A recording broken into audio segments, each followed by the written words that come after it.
Snoop Dogg now owns Death Row, a total full circle moment. It's just super dope.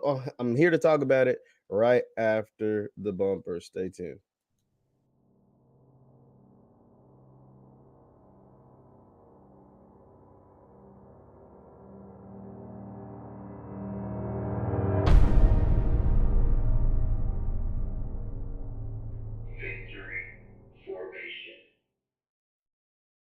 What is up, everybody? My name is JeffLightsyJr here with the Black Boss channel. Be sure to hit that thumbs up button, like, share, subscribe, and notification bell because we upload every single day. Now, Snoop Dogg, he has acquired the rights to now own Death Row Records. This is a total 360 complete circle moment as Snoop Dogg obviously started his career back on Death Row in the early 90s with Dr. Dre, and then they eventually signed Tupac. And let's read the article together from Yahoo News, Yahoo Entertainment. Let me go ahead and share my screen. Let's take a look at this.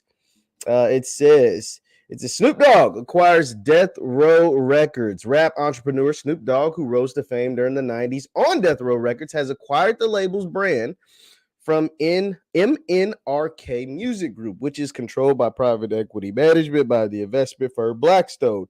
This confirmed. Terms of the transaction were not disclosed. However, a source close to the situation tells Variety that Snoop's acquisition of Death Row brand is the first part of a transaction that is expected to see him to also acquire some of the label's music rights, his own and unspecified other artists. The source says the deal is expected to conclude in the next coming weeks. This news comes right before Snoop is set to perform at the Super Bowl with Dr. Dre, Eminem, Mary J., and Kendrick Lamar during the halftime of the Super Bowl on Sunday, and was foreshadowed earlier this week by the announcement he and Nas are teaming up for a new song called Back on Death Row. Snoop is releasing a new album related to the title Back on Death Row on Friday. Originally founded in 92, Suge Knight and Dick Griffey, rappers Dr. Dre and the DOC. In the wake of Dre's departure of NWA, Death Row went on to become one of the most successful, influential, and controversial rap labels and music history, with the roster including Dre, Snoop, Tupac, the DOC, Nate Dogg, Warren G, Michelet, and others. The label released several generation-defining albums, including The Chronic, Doggystyle, All Eyes on Me, but was once married by violence, some of which was instigated by Knight, who has a long record of assault conviction and is currently serving a 28-year voluntary manslaughter sentence. Yee! Woo! So, like I said, Snoop Dogg, he's got Death Row. He now owns Death Row, and hopefully, he can get those iconic songs back, those iconic albums, those iconic records.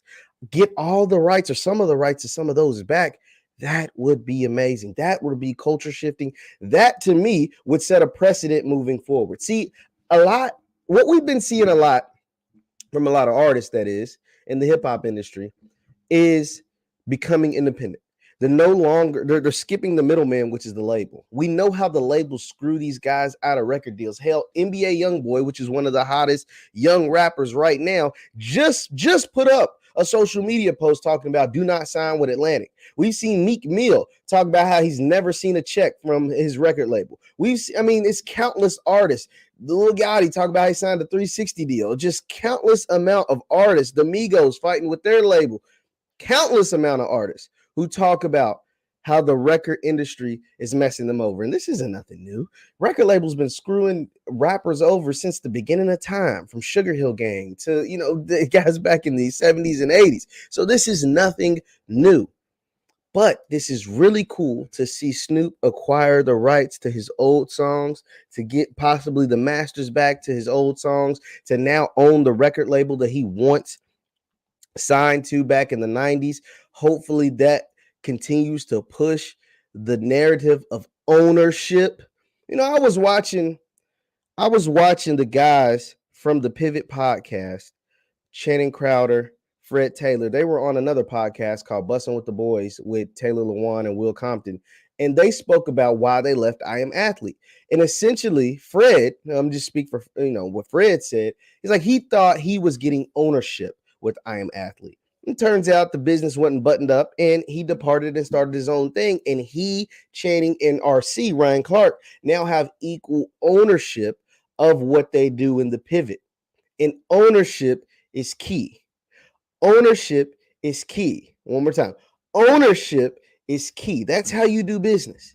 And back in the 90s, Snoop, Dre, Tupac, those guys, they were just happy to rap, and they were happy to have some money. But Snoop Dogg has talked about this a numerous amount of times. When he left Death Row, he was broke. Everything that he owned, or at least he thought he owned, his house, his car, all this stuff, that had Suge Knight's name on it. So Suge Knight owned all of that stuff. When Dre left Death Row to go to Aftermath, he left with nothing. Now, luckily, he was smart enough to, and talented enough to get back on his feet and sign guys like Eminem and 50 Cent, and the rest is history. But he had to leave with nothing because he technically didn't own anything. And so Snoop, same way, didn't own anything. All of it was in Suge's name. Tupac, same way, didn't own anything. All this stuff was in Suge's name. And so to see this full circle moment where Snoop Dogg is able to acquire the record label that he helped build into a mega giant, like the mega giant, we still listen to that music to this day. To this day, we listen to that. It's just beautiful. It happens right before his Super Bowl appearance. So that means it's going to get streamed like crazy. And hopefully he's reaping the benefits of that streaming. And maybe we'll see Death Row as a label come back to prominence. Who knows? Leave your thoughts in the chat. Leave your thoughts in the comments. Once again, my name is JeffLightsYJr with the Black Boss Channel. Thank you guys for tuning in. Be sure to hit that thumbs up button. You can follow me on Instagram and Twitter, where I have these kind of conversations, at JLightsy7 on Instagram and Twitter. Thank you guys for tuning in.